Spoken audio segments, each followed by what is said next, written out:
Welcome to PlotLines, where I'll use my years of experience in real estate communications to uncover the real stories behind real estate. I'm Britni Akrevo. Join me as I invite guests to break down the headlines in the real estate market.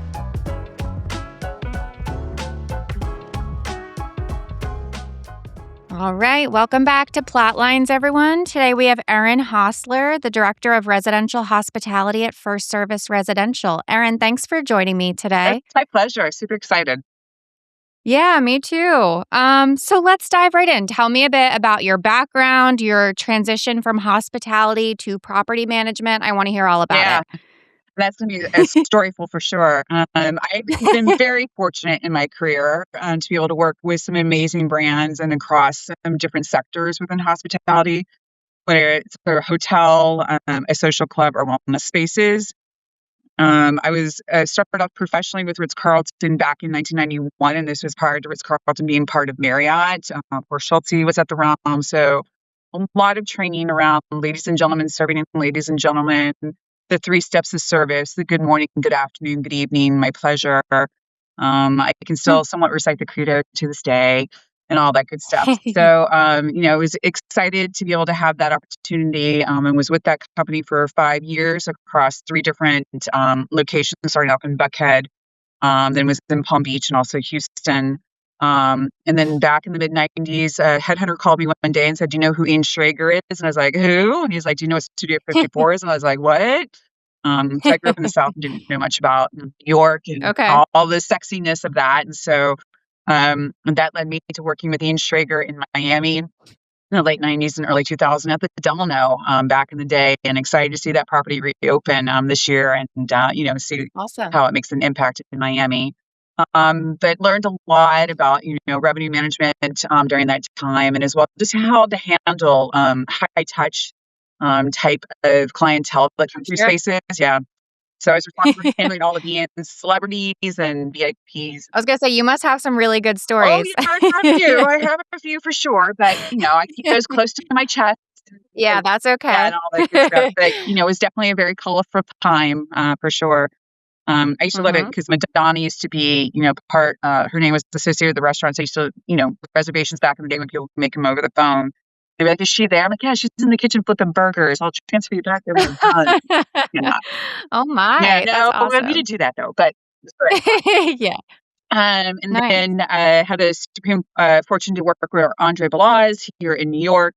He used to have a property on 45th Street between 6th and 7th, Hotel QT. So that was my first time to be a general manager in a hotel and open up a hotel, and and as well work for Andre, which is really great because I learned a lot about being attuned to the 5 senses and when you're in your spaces and whatnot. So that was great. And I'm just going to fast forward to my career because again, I've worked for some great brands and done some great things. I've done some consulting work. I did work for Ian again in Chicago. Went to Chicago to help him sell Public Chicago as he wanted to get rid of that asset prior to opening up New York. So that was great to go through that process. Went back to work with Andre again at the Standard in Miami for about a year. Langham Hotels with Eaton DC. And then I took a departure and went into wellness for a bit. And so that's, so that's when I went and worked for The Well here in New York. That's in partnership with Auberge Resorts. And so assisted as well in opening up Stanley Ranch and Hill House at Stanley Ranch, Soho House and whatnot. And then I wanted to come back to New York for personal reasons. This past summer, did that and was looking for some things to do in the hospitality space, but maybe not necessarily in hotels or in private clubs, and found this position posted on LinkedIn for FirstService. And so I started that journey and having some really great conversations with great principals here within FirstService. And excited that as a company they're bringing this position on board in many of our markets in order to support the property managers on, what it is to, be hospitable in spaces for our residents to, help elevate their experience in our spaces, and as well to continue to protect their asset, quite honestly, and their purchase into their home. So that's my story in a little bit of a nutshell. I don't think you've done enough, Erin. I don't know. I think we need to add a couple more things to your resume. Well, listen, it's always good to stay relevant, in my opinion, and as well to Yeah. experience different things. And it's like when I was with the well and, understanding spa, it really, Mm, helps, if I want to go back into a hotel environment again that has a spa, to understand that business model fully right now, quite honestly. And, sure. when I was with Soho House, Soho House is very much a food and beverage centric type of business as well as membership. And so, now I understand that really well. So I Yeah. think it's good as a leader to, be well rounded, and specifically in today's Yeah. day and age. Yeah, I completely agree. I'm just messing with you. You have a really incredible history and I'm excited to dive in. Thank you. So, as you know, the podcast is all about dissecting headlines.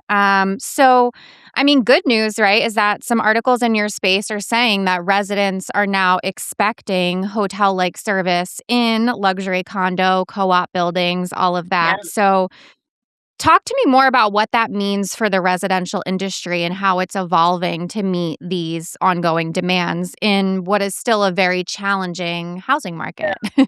I think it means, specifically in spaces where you've got ultra high net worth living in these spaces. I mean, they want anticipation of needs at this point. I Yeah. think rituals are nice and nice to have, but they really want to get back to what it means to be hospitable, and that is just to watch human behavior, and to Mm. anticipate needs. Much of my training when I go into buildings, I'll talk about Mr. Smith, who comes downstairs every day, 365 days out of the year to walk the two dogs and never brings his umbrella. What are you going to do? It's raining outside. I mean, it's a Right. basic, right? And so it's like Mhm. taking that and then expanding upon it and encouraging the team Mhm. to start watching behavior of stuff. Another example I like Yeah. to say is you find out it's Mr. and Mrs. Smith's anniversary. Wouldn't it be nice to go to CVS, go buy a happy anniversary card and have the entire team sign it and send it up to their apartment? Like, Yeah. would you love Those that? extra Wouldn't that be touches. nice? Yeah. Yeah, they make a big Yeah. difference. Yeah. And as well to understand the subtle nuances of human behavior and know when to exit as well. Know Mhm. when to say the good morning, the good afternoon, the good evening, and to pick up on just body language and when is the right Hmm. moment to say Yeah. things. Hmm. I like that. Okay. Well, yeah, I mean, and we always are reading in the news as well, like sort of like the amenity races, right? Hmm. Everyone always wants to know what's the next hottest thing, what's falling out of favor. I'm curious what you're seeing from your position. Are there any new amenities sort of trending for this year? And is there anything that maybe was popular in years past that you're seeing start to sort of fade away? Yeah. Wellness is the $1 billion ticket that everybody's Yeah. talking about. I'm seeing a lot, quite honestly, around saunas and sauna type of group Okay. experiences and whatnot. There's a whole activation Yeah. that's going up in Williamsburg and whatnot. So it'll be Okay. interesting to see how that translates further into residential spaces. I think, having those spa like spaces is really important, Yeah. just from an Okay. overall well being perspective and as well design around wellness in our spaces to create moments of Mhm. stillness, I think is very important and where things are trending to versus doing like the community and the group like gong baths or whatnot. I don't know if that's necessarily relevant Okay. anymore. And I think it's more about finding stillness on a one individual type of space. Okay. Other things of what I'm starting to see as well in different markets is on-site restaurants, and specifically in Oh, high-end buildings. We're seeing a lot of that in South Florida as far as a need okay. and a want in some of these Hmm. spaces. So that's another. And then in rentals, Yeah. I think rentals are taking a hard look at amenities and what amenities are being offered Mm. and is it really necessary? I think the amenity that's most important to a renter is probably a washer and dryer inside of their apartment versus like, Yeah. Yeah. an outside landscape of some sort type of thing. So I think the Yep. developers are Yep. starting to look at that a little bit more too. Okay, interesting. Yeah, I was going to ask about, I mean, outdoor spaces were sort of the rage there for a bit, especially, of course, coming off of COVID. I mean, Yeah, are you seeing that that's still hot, that people want I that, think so. or I mean, more so like yeah, in a high end building. I think again in rentals, it's about the amenities which are inside the building itself because that rental it's yeah, quick, it's turned. It's a year or two. yeah, yeah, yeah, makes sense. Okay. Well, again, you have such a great background in luxury hotels, which is amazing. How do those service models translate into the residential industry? I think it's very similar. In In the residential spaces, I'm all about, again, being in tune to your five senses in your spaces, and always to think Vogue magazine is going to call us at any moment to want to come do a photo shoot in our spaces. Great. Yep. Probably not going to happen. That happens more on the hotel side than it would down the residential side. But, I Yeah. try to stress to the team, to the, residents purchase into buildings based upon some gorgeous photographs or a video that they saw, Mhm. and then they did a tour of the space, and it was just Yeah. perfectly. That's what they expect 365 days out of the year. So we as stewards of our spaces need to make sure that, we are protecting that, and, the spaces Mhm. are clean, they're set Yeah. appropriately. They have all of the touch points that are supposed to be. It's a fresh, flower arrangement, maybe, whatever it is in that Yeah. space. The lighting is correct. The sound, as far as the music, if there's music in that space, it's correct. The scent is correct. So it's really being Yeah. in tune to that, of what I'm going to see as far as a translation from the hotel over into the residential side, and as well the service component as far as the ladies and gentlemen serving ladies and gentlemen, basically, and knowing when is appropriate to make certain suggestions to do things, and how to do things, basically.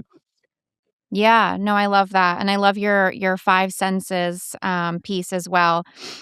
So when it comes to, I know FirstService Residential has a lot of condominium buildings, that you all manage. I mean, how do you build culture in a building like that? Like, what does that look and feel like?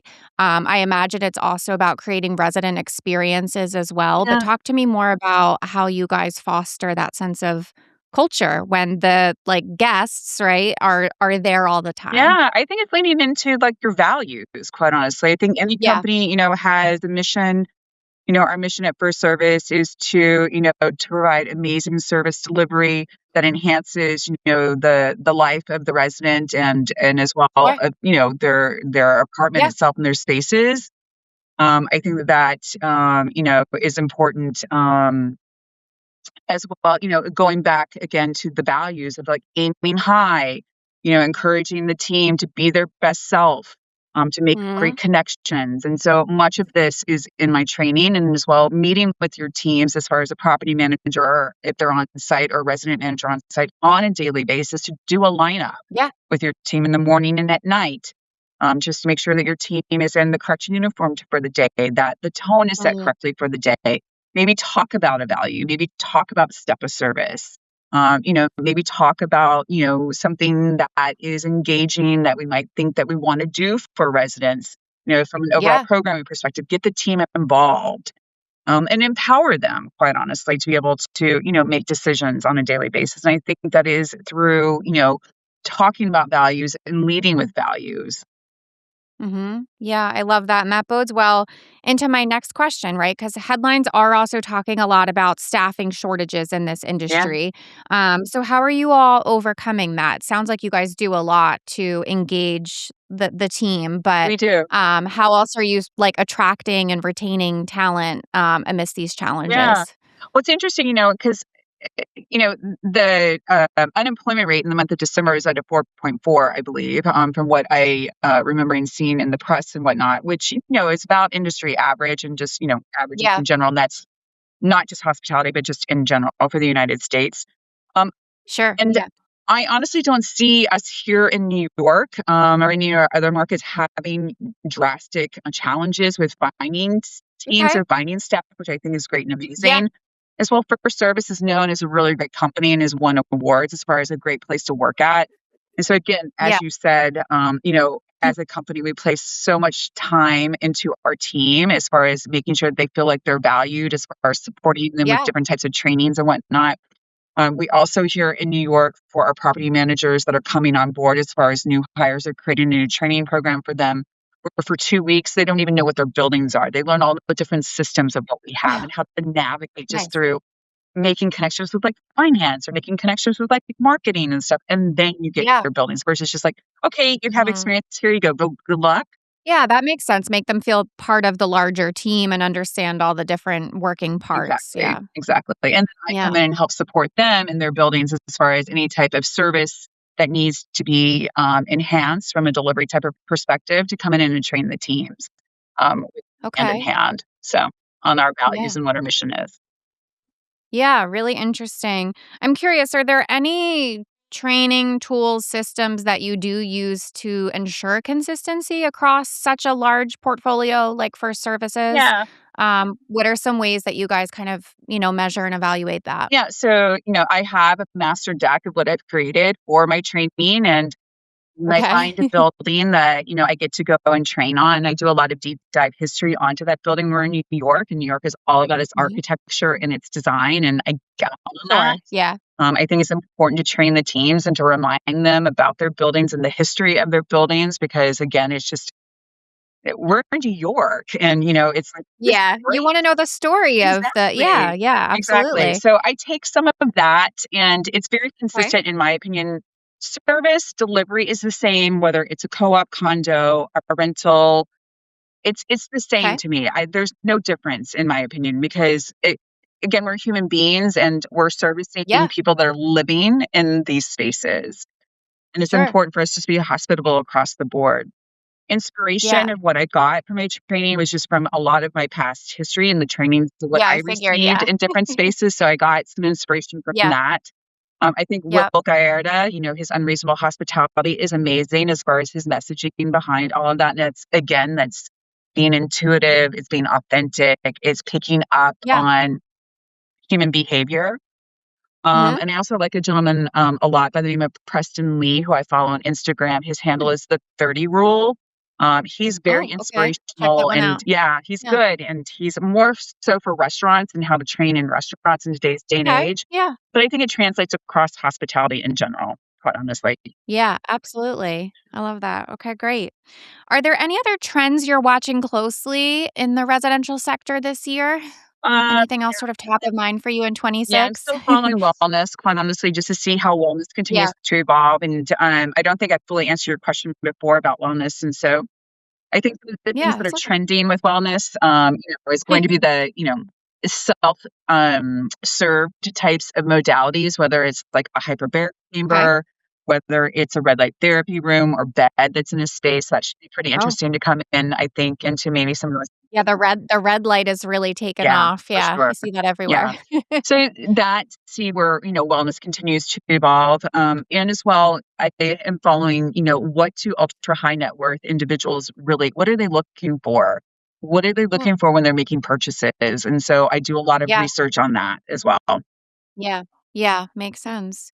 Okay, good. Well, we covered a lot of ground. In the beginning, I really asked you about your take on current headlines. Again, what residents are expecting out of their experiences. What would sort of your dream headline look like if you could write your own about the future of residential hospitality? It could be in New York or nationally. Yeah.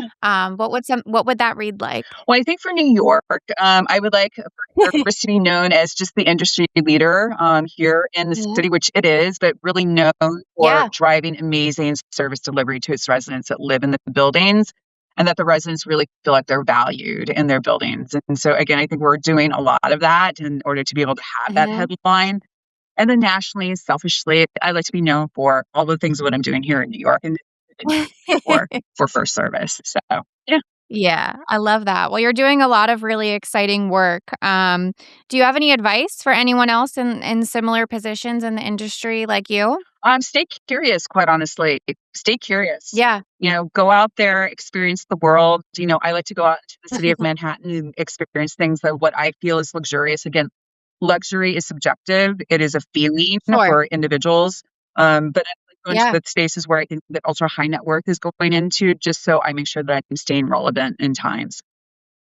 Yeah, yeah, can't, hide behind a desk. You need to go sort of touch and feel everything that your Yeah, clients whether are it's going going to to see be. a new design Yeah. installation, a new museum installation, art gallery, or even Mm. going to Faena to go check out, their new bar that's open to the public. So there's a lot of opportunities Yeah. here in the city to go and explore. Yeah, great. Erin, anything else we didn't cover that you think our, listeners should know? I think we covered it all. Okay, good. Yeah, this was really great. Thank you so much for doing this today. My pleasure. This podcast is a production of Gregory. If you enjoyed our discussion, please subscribe wherever you get your podcasts